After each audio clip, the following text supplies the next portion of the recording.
Welcome back, Crammers, to question 24. Write down an equation of the straight line with the gradient -3, which passes through the coordinates 0 and 5. Now, the equation for a straight line is y is equal to mx plus c.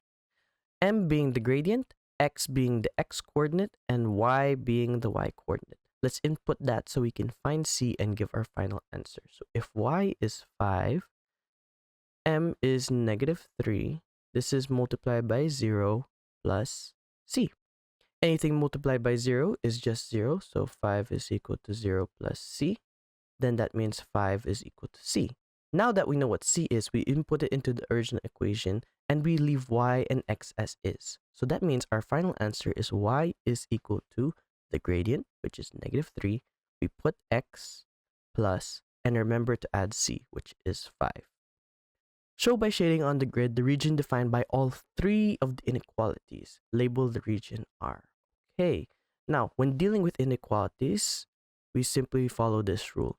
Greater than equal to means up or to the right, and less than equal to means down or to the left. X is less than equal to 6, so if we follow this, we follow the x-axis, we go to 6, and we draw a line perfectly perpendicular up.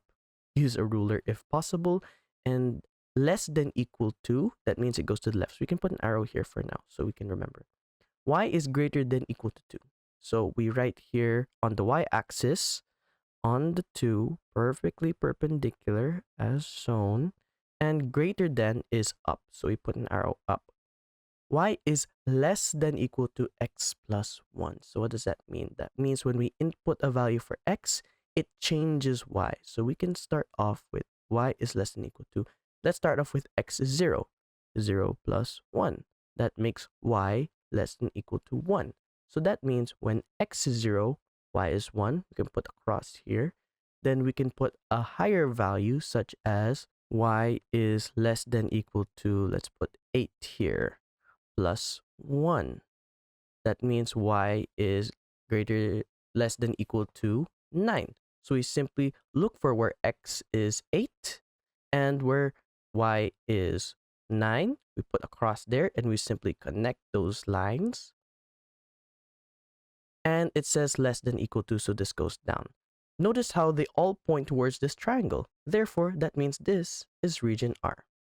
Thanks for watching. Cram, then scram.